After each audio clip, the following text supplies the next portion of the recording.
السلام عليكم ورحمة الله وبركاته. ان شاء الله في الفيديو ده هنتعلم حاجة جديدة في فن تريكو. شغل النهاردة شغل لذيذ وسهل جدا وممتع الصراحة. فكرته بسيطة وفي نفس الوقت بيدي نتائج كويسة. في شغل النهاردة هنعرف ازاي انفذ باترون مرسوم، اعمل منه وحدات او مفارش، مفارش سرير او بطانيات للبيبي. يبقى شغله تحفة جدا وفي نفس الوقت باستخدام لون واحد. طب ازاي؟ فكرة الشغل ده ان انا الرسمة بتاعتي بعملها بغرزة تكون بارزة عن الغرزة اللي انا بعمل بيها الخلفية بتاعت الرسمة. ففي الرسمة نفسها بستخدم الغرزة المقلوبة لان هي ليها جزء بارز شوية، والغرزة العدلة مسطحة جنبها. تمام، فبيبان الشكل بتاعي الرسمة بتاعتي بارزة عن السطح. فبالتالي مش بحتاج استخدم كذا لون عشان الشكل يبان. تمام. ممكن تستخدمي اي نوع خيط في الشغل دوت، ولكن الافضل يكون الوان هادية، الوان ناعمة. تمام. في الشغل دوت طبعا بنستخدم باترونات، لا اما باترونات تريكو بالفعل للشغل ده وهي متوفرة، واي باترون تاني زي باترونات التابستري، اي باترونات تكون عبارة عن مربعات برضو، بس طبعا تكون لونين بس. والرسومات طبعا تكون رسومات يعني رسمة مثلا قلب، فراشة، رسومات بسيطة يعني لطيور او حيوانات او اشكال. تمام. لكن طبعا مش هنعرف نعمل بيها رسومات تكون ليها تفاصيل كتير او بتحتاج الوان عشان تبان تفاصيلها، فطبعا صعب ان احنا ننفذها بلون واحد. وان شاء الله هنعرف بعد كده ازاي هندخل الوان وننفذ بيها برضو باترونات ملونة الفيديو القادم ان شاء الله. لكن في الفيديو ده احنا بس هنعرف ازاي اعمل الرسمة بتاعتي بلون واحد، والرسمة بتبقى عبارة بس عن شكل بارز عن الخلفية بتاعت القطعة بتاعتي، الشكل بيبان بنفس اللون بس بارز. تمام. هننفذ ان شاء الله مع بعض وحدة مربعة بشكل بسيط على شكل فراشة. نبتدي الشغل مع بعض ان شاء الله. هجيب الخيط بتاعي، هستخدم الخيط السميك دوت اللي هو الهيمالايا سنو اللي اشتغلنا بيه في الاساسيات بتاعنا. تمام. وهعمل سطر بداية باللونج تيل كاستون زي ما احنا برضو متعودين. ممكن برضو تستخدمي السنجل كاستون على حسب الطريقة المفضلة بالنسبة لك. وطبعا كل فيديوهات التريكو يا جماعة هتلاقوها مجمعة في لينك واحد هيظهر دلوقتي على يمين الشاشة، وبرضو هتلاقوه في صندوق الوصف من تحت الفيديو لو كان حد اول مرة يشوفني او يشوف اي حاجة عن التريكو ما يعرفش الشغل اللي احنا بنشتغله ده، فلازم طبعا يتفرج على الاساسيات الاول عشان معتمد عليها طبعا فهم الشغل بتاع الفيديو ده واي فيديو تاني في اي شغل بننفذه. فما حدش يقدر طبعا ينفذ اي مشروع من غير ما يكون متعلم الاساسيات الاول. تمام. سطر البداية هعمله عدد اكتر من 15 لان الباترون نفسه بيحتاج 15، فانا هزود عن 15 عدد متساوي على اليمين وعلى شمال الباترون عشان الشكل يكون باين في النص، ولازم يكون في ارضية بالغرزة العدلة بس عشان الشكل يبان بارز. تمام. فناخد بالنا من النقطة دي. انا هنا كده خلاص عملت سطر البداية وهشتغل السطر الاول، بس مش هدخل في الباترون على طول من السطر الاول. انا قبل ما هبتدي في الباترون بتاعي هعمل الاول كام سطر بغرزة الجارتر ستيتش. تمام. وبرضو هعمل كنار على اليمين وعلى الشمال قبل ما هندخل برضو في الجزء اللي فيه الباترون عشان ادي شكل حرف كده لحوافل المربع بتاعي. طبعا انا هشتغل قطعة مربعة.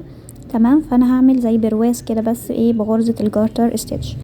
فالبداية عندي هتكون 4 سطور بغرزة الجارتر ستيتش. تمام. واحنا عارفين ان الحرف بتاعي بعمله بشكل مختلف في الجارتر ستيتش زي برضو ما اشتغلنا في في السكار، ان انا بعمل سطر اول غرزة دي غرزة مقلوبة، وفي السطر اللي بعده بعمل اول واخر غرزة بسلتها بس من الابرة دي للابرة دي. تمام. عشان يكون الحواف بتاعة القطعة بتاعتي مديه شكل زي الضفيرة كده وتكون مستقيمة. تمام. بعد ما اشتغل 4 سطور بالجارتر ستيتش برضو لازم اشتغل كام سطر بس سطرين مثلا بالستوكينج ستيتش قبل برضو ما ابتدي في الباترون. دي نقطة مهمة. ليه؟ زي ما قلنا برضو لازم يكون المساحة اللي حوالين الباترون نفسه يا جماعة اللي انا هعمله بغرزة بارزة لازم تكون المساحة المحيطة بيه تكون بالغرزة العدلة فهتكون الايه الستوكينج ستيتش، يعني هشتغل غرزة عدلة على واجهة الشغل، ولما هاجي هقلب الشغل هشتغل غرزة مقلوبة. تمام، زي برضو ما احنا اشتغلنا قبل كده غرزة الستوكينج ستيتش، عشان تكون الايه المساحة المحيطة بالباترون بتاعي تكون مسطحة، فالباترون يظهر في النص ويكون شكله بارز، فبرضو النقطة دي مهمة.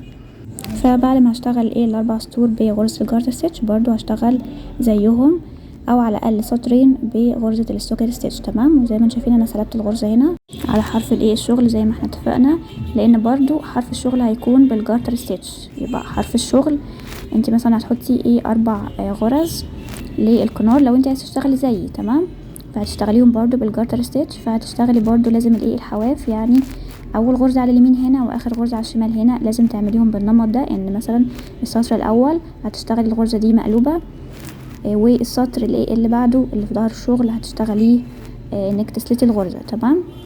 تمام، انا هنا كده خلاص اشتغلت كمان 4 سطور بالستوكينج ستيتش، وزي ما انتم شايفين ان انا سايبه 8 غرز. تمام، قبل ما ابتدي في الباترون هيكون بدايته هنا. ال8 غرز دول اشتغلتهم 4 جارتر و4 ستوكينج ستيتش. تمام، بعدين الباترون بدايته هنا هيبقى الغرزتين دول غرزة عدلة، وبعدين اللي بالاكس ده هيكون الشكل نفسه، فهيكون بالغرزة المقلوبة. تمام، فانا هشتغل اول غرزتين غرزة عدلة. تمام، وبعدين هشتغل 3 مقلوب، 1 2 و3. تمام، وبعدين هشتغل 5 عدل زي الباترون برضو كده، 2 3 4 5. تمام، وبعدين 3 مقلوب. يبقى يا جماعه الشكل اللي كل غرز المقلوبه دي هتكون هو الجزء البارز، يعني الجسم نفسه بتاع الفراشه او ايا كان الشكل اللي انت بتعمليه، وغير كده هيكون غرزه عدله. تمام، سواء في الباترون او بره الباترون. انا اشتغلت كمان 2 عدل بعد 3 مقلوب. دول كده كان اخر حاجه معايا في السطر الاول في الباترون، وبعدين هدخل بقى على الجزء اللي انا عاملاه حوالين الباترون، وهيكون هنا 4 غرز بالغرزة العدلة لان دي كده ستوكينج ستيتش، وبعدين ال4 دول الكنار بتاعي جارتر ستيتش، فبرضو بشتغله بالغرزة العدلة 2 3، واخر غرزة هسلتها بس كده. تمام، وبعدين هدخل على السطر اللي بعده هقلب الشغل، وبرضو هشتغل اول 4 غرز معايا بالجارتر ستيتش، فهشتغل الاولانية دي بالغرزة المقلوبة. تمام، وبعدين هشتغل ال3 اللي بعدهم عدلة، فهرجع الخيط ورا الشغل وهشتغل غرزة عدلة. بسم الله الرحمن الرحيم كده 2 و3 4. تمام، ده كده الكنار بتاعي خلص.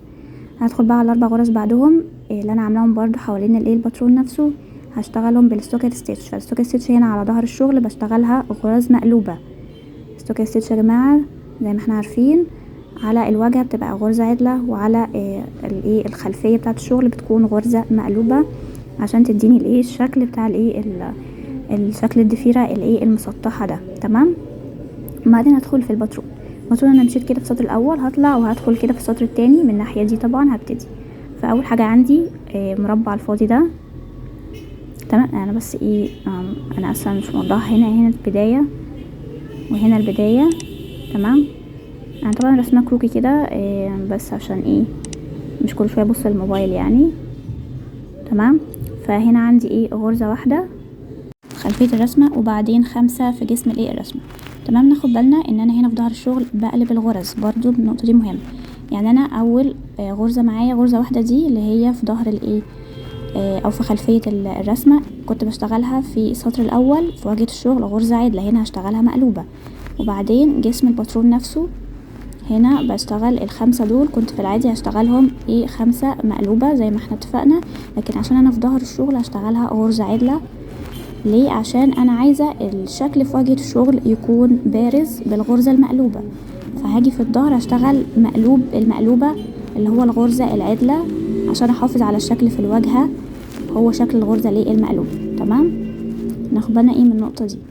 تمام، انا هنا اشتغلت بعد الايه 5 في كمان 3 في الايه الظهر الرسمة هشتغلهم بالغرزة المقلوبة، وبعدين هرجع اشتغل 5 بالغرزة العدلة اللي هما مكانهم اكسات في الباترون نفسه. تمام، يبقى تاني يا جماعة جسم الرسمة في ظهر الشغل بشتغله بالغرزة العدلة، وجسم الرسمة في واجهة الشغل بشتغله بالغرزة المقلوبة. تمام، بعدين هشتغل ال4 غرز اللي هما الستوكيت ستيتش برضو في ظهر الشغل قلنا بالغرزة المقلوبة.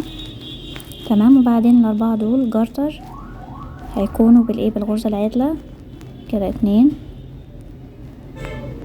3، واخر غرزة هشتغلها مقلوبة. تمام، زي ما اشتغلت اول واحدة على على الحرف هنا هشتغل برضو اخر واحدة على الحرف التاني. تمام، واحنا اشتغلنا الشغل ده قبل كده وعرفنا ليه، عشان الشكل ده يا جماعة، عشان انا عايزة الحرف بتاعي يدي الشكل ده. شايفين الشكل الضفيرة اللذيذ ده؟ تمام، بيفرق قوي في الشغل، خصوصا لو انت هتشتغلي وحدة، فبيخلي الحروف بتاعت الوحدة بتاعتك مفرودة. مثلا هتعملي وحدات مربعة، تعمليها مفرش سرير او بطانية بيبي، فبيبقى شكلها حلو جدا يعني وظريف، خصوصا شغل الاطفال. تمام، هدخل بقى السطر التالت برضه هشتغل اول 4 غرز عندي جارتر ستيتش، وبعدين السوكت ستيتش هشتغل ال4 التانيين بالغرزة العدلة. انا خلاص هنا في واجهة الشغل فهشتغل بالغرزة العدلة. تمام، ال4 غرز. تمام، بعد كده هدخل بقى في الباترون بتاعي السطر التالت. اشتغلت هنا، اشتغلت التاني التالت، همشي كده، دي اول واحدة عندي غرزة عدلة، بعدين اللي بالاكس دولت 7 غرز، بعدين 1 7 1. تمام، يبقى تاني هشتغل اللي في خلفية الرسمة غرزة عدلة ادي 1، وبعدين الرسمة نفسها اللي هي بالاكس. تمام، هتكون 7 غرز مقلوبة. طبعا ممكن الباترون يكون اكس، او ممكن يكون حاجة ملونة، يعني الرسمة نفسها ملونة وخلاص، فانت تعرفي ان هو ده الرسمة، فده هتشتغلي بالغرزة المقلوبة في واجهة الشغل والغرزة العدلة في ظهر الشغل.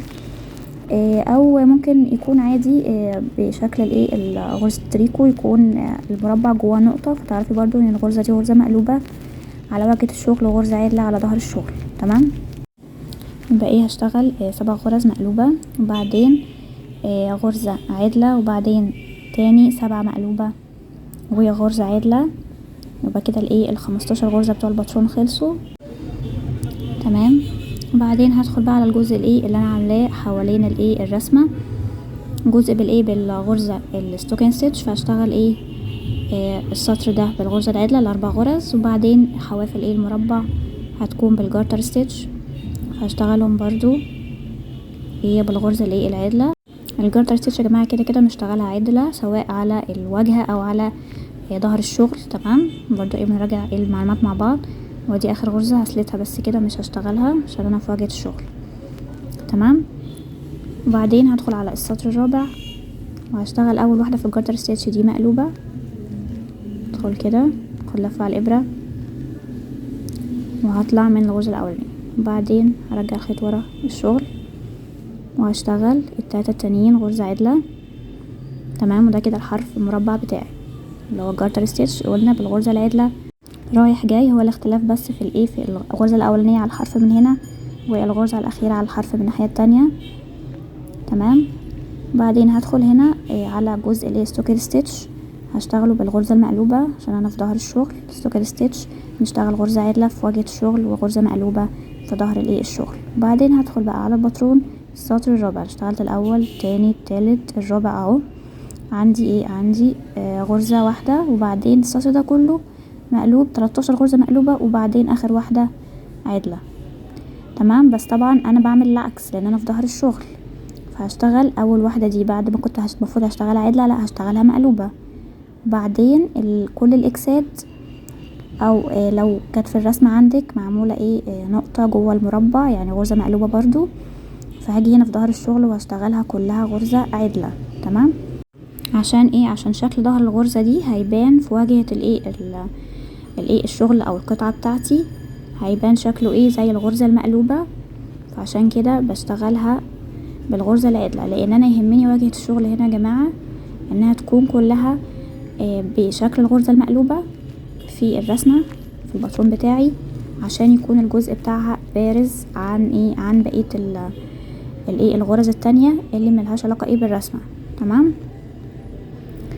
فانا هشتغل 13 غرزة عدلة، بعدين هشتغل اخر غرزة مقلوبة، يبقى كده خلصت الباترون بتاعي. بعدين هدخل هنا هشتغل ال4 غرز بتوع السوكر ستيتش، فهشتغلهم مقلوبة في ظهر الشغل، 1 و2. هو الموضوع سهل وبسيط يا جماعة. تمام. ولو موضوع الكنار ده مثلا ممكن يلخبط الناس، مش لازم طبعا تعمله، بس اساس يا جماعة لازم نكون مزودين غرز حوالين الرسمة. تمام. يعني ما ينفعش تكون اول غرزة معايا هي اول غرزة للرسمة. ليه؟ لان كده الرسمة مش هتبان، لازم يكون في مساحة حوالين الرسمة فاضية هشتغلها بالسوكر ستيتش عشان تكون الرسمة في النص باين. تمام. انتوا هتلاحظوا بقى هنا بدأ الشكل يبان، ده كده هنا في ظهر الشغل معمول كله بالغرزة العدلة اهو، مسطح. هنا الشكل هنا بارز، بدأ يبقى بارز، ده كده الجزء الوينج او الجناحين بتوع الفراشة بتاعتي من تحت. تمام. والشكل بارز عن بقية الجزء، يعني حتى في فجوة تحت كده. هنا الجزء ده باين ان في فجوة لان الجزء ده بارز عن خلفية القطعة. وهنا العكس، هتلاقوا ان الغرز البارز هنا مغمور كده لجوه، والباقي مرتفع عنه شوية. تمام. فبنفس النمط ده كده يا جماعة هكمل الباترون بتاعي او اي كان رسمة اللي هتكون معاكي. طبعا انا هنزل على الجروب باترونات كتير. انا هاجي هنا اشتغل 2 عدل، وبعدين كل ده مقلوب، وبعدين 2 عدل، وبعدين كل العدل هنا هشتغله مقلوب، وكل الاكسات اللي هي مقلوبة هشتغلها عدل، وهكذا. تمام. وهكمل الباترون بتاعي، هما تقريبا 14 سطر. هكمل كده بقى بنفس النمط ده، وهرجع لكم نشوف الشكل النهائي لوحدة الفراشة دي. تمام يا جماعة، ده كده الشكل النهائي للوحدة بتاعتي، وده شكلها من قدام. جزء الفراشة ده بارز.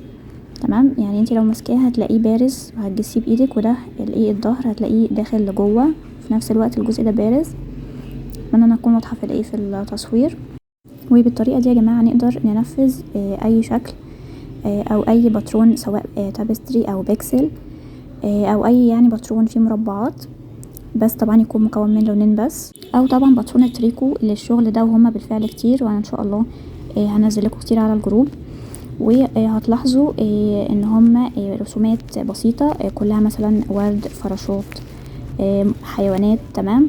وتقدر تعملي منه لا اما وحدات مربعة وتشبكيها مع بعض، تعملي منها مفرش سرير او بطانية بيبي.